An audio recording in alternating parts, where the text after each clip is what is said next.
2141 ட்ரோன்கள், 498 ஏவுகணைகள். ஈரானின் அசுர பலத்தை கண்டு அரண்டு போன உலக நாடுகள்.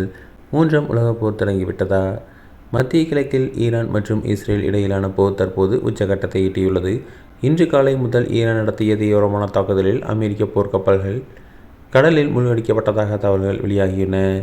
இதன் தொடர்ச்சியாக உலகின் மிக முக்கியமான எரிசக்தி வழித்தடமான ஹர்முஸ் நீரிணையில் இஸ்ரேலுடன் தொடர்புடைய MSC இஸ்கியா என்ற கப்பல் மீது ஈரானின் புரட்சிகர காவல் படை ட்ரோன் தாக்குதல் நடத்தியுள்ளது.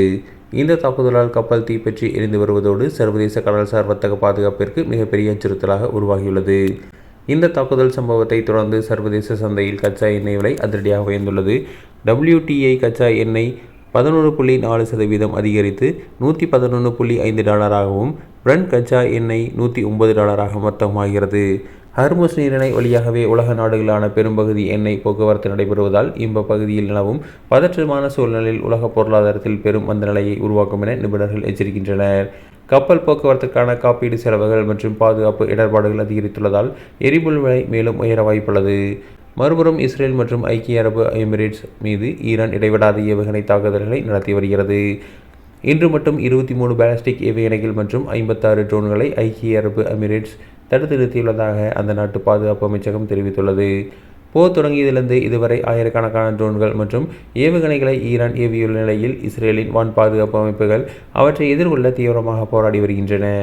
துபாயில் உள்ள ஆரக்கல் அலுவலகம் மீது நடத்தப்பட்ட தாக்குதல் தகவல் IT ஊழியர்கள் மற்றும் உலக நாடுகளிடையே பெரும் அதிர்ச்சியை ஏற்படுத்தியுள்ளது. ஈரானின் இந்த அதிரடி நடவடிக்கைகள் மத்திய கிழக்கில் ஒரு முழுமையான அளவிலான போருக்காக அறிகுறியாகவே பார்க்கப்படுகிறது. குறிப்பாக கடல் வழித்தடங்களை ஈரான் குறிவைக்க தொடங்கியிருப்பது சர்வதேச விநியோக சங்கிலியை முடக்கும் அபாயத்தை கொண்டுள்ளது.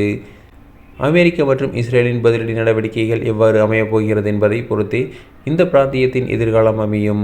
உலக நாடுகள் இந்த போர் சூழலை உற்று நோக்கி வரும் நிலையில் எரிசக்தி தட்டுப்பாடு மற்றும் பொருளாதார சரிவு குறித்து அச்சம் நாளுக்கு நாள் அதிகரித்து வருகிறது.